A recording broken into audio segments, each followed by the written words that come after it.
Pessoal, dando continuidade aí à videoaula sobre as plantas, no outro vídeo eu não continuei nele para não ficar muito grande, vai dar continuidade nesse aqui.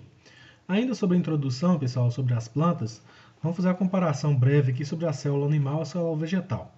Primeiro, só de você olhar aqui externamente, nessa célula aqui, essa parte toda em azul, é a membrana plasmática da célula animal, que está presente aqui também na célula vegetal. Porém, além da membrana plasmática, essa célula que tem a parede celular que eu comentei para vocês na aula passada. Então essa é uma diferença. A célula vegetal tem essa organela aqui que é o cloroplasto, viu? O cloroplasto que é responsável para captar a luz solar para realizar a fotossíntese. Essa organela não está presente nas células animal por essa célula ser de um animal não realizar fotossíntese. Então é outra diferença. Outra diferença é que na célula vegetal nós temos esse vacúolo responsável pelo armazenamento de substância que é produzido por essa célula. Essa organela também não está presente aqui na célula animal. Tranquilo? Obviamente que aqui também vai ter algumas organelas que não vai estar presente aqui na célula vegetal, mas a gente não vai estar falando nessa aula. Tranquilo? Apesar da semelhança entre as células vegetais, pessoal, que elas são pluricelulares, eucarióticas e autotróficas, essas plantas, são 4 grupos de plantas, possuem diferenças entre si. É o que a gente vai estar falando agora para frente. Então, há diferença entre as plantas, né? E foram criados alguns métodos para se agrupar essas plantas. Ou seja, alguns critérios. Né? Esses critérios foram o seguinte: né? Presença ou ausência de tecidos condutores de seiva. Ou seja, nas plantas também tem tecidos condutores, como se fossem veias e artérias no corpo humano.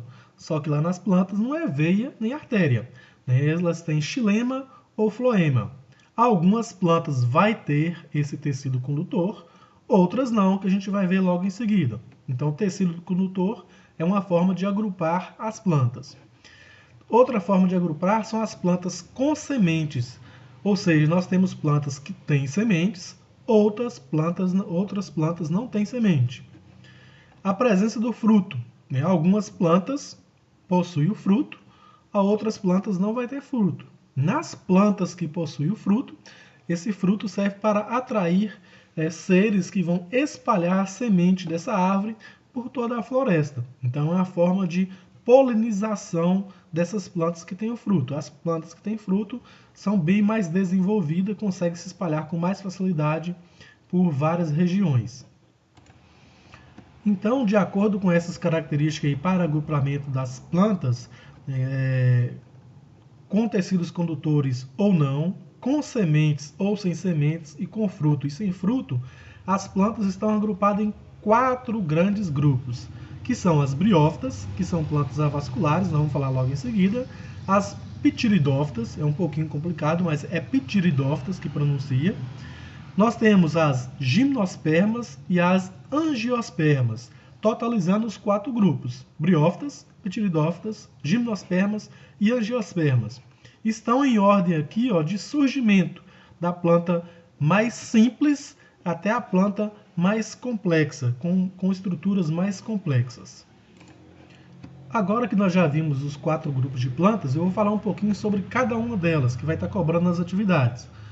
O primeiro grupo é as briófitas. Né? São plantas extremamente pequenas, né? São minúsculas.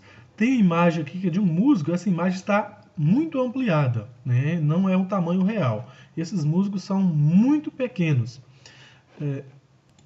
Como aqui no texto diz, né? Está no PET de vocês, esse aqui é o PET. Essas plantas são pequenininhas, atingindo alguns centímetros de altura. E elas vivem preferencialmente em locais úmidos e sombreados. Eu vou falar porque eles vivem em locais úmidos porque eles precisam da água para a sua reprodução. Se desenvolve diretamente no solo e ocupa a superfície de árvores e troncos, né, e rochas. Os representantes mais comuns das briófitas são os musgos, as hepáticas e os antroceros. Aqui, pessoal, um exemplo para vocês de briófita. Eu vou estar mostrando os 3 tipos. Aqui nós temos o exemplo de musgo, parece parece não, é uma mini planta minúscula com tamanho de alguns centímetros. Isso aqui tudo são musgos, tranquilo? É um exemplo das briófitas. Esse é um exemplo. Esse outro exemplo aqui é a hepática, né, parecendo um fungo, parecendo uma orelha de pau, né, só que na verdade isso aqui não é um fungo, é uma briófita. Essa aqui é a hepática. E aqui outro exemplo de briófitas são os antoceros, né? Antocero. É um exemplo de musgo, ou melhor, um exemplo de briófita. Tranquilo? Como vocês viram, né, são os 3 exemplos mais comuns de briófitas. Elas são classificadas nesse grupo, pessoal, porque elas são avasculares, né, como eu apresentei logo no início aí. Avasculares quer dizer que não possui tecidos de condução. Né, e devido a isso, ela não ter tecido de condução, elas são bem pequenininhas. Não possui sementes, nem flores, muito menos frutos. Né. Essas plantas aqui nem imaginavam, nem pensavam em ter semente. A reprodução dessas plantas aqui é através desses esporos, que eu já vou falar para vocês aqui. Essas plantas, de tão simples que elas são, ela não possui estruturas verdadeiras como as demais plantas, que são isso aqui, ó. Ela não possui raiz, caule e folha. Elas apresentam uma estrutura parecida, só que bem menos desenvolvida, que é chamada rizoide, que seria as raízes de uma planta comum, só que nas briófitas é rizoide. O caule ela é chamado de cauloide e as folhas são chamadas de filóide. São essas 3 estruturas básicas de uma planta briófita. São as 3 aqui, rizoide, cauloide e filóide. E essas plantas, no caso aqui a briófita, apresenta 2 fases reprodutivas. Uma fase gametófitas, né, que gametófitas já vem de gametas, ou seja, produz os gametas, são produzidos os gametas aqui. Esses gametas, o masculino e o feminino, produzidos na mesma planta, se fecundam, né, e dessa fecundação vai surgir esse esporófito, que é essa estrutura reprodutiva aqui. Essa esporófito vai produzir os esporos, em que aí sim esses esporos cairão no solo, um local úmido, e irá produzir uma nova briófita, nesse caso aqui um novo musgo.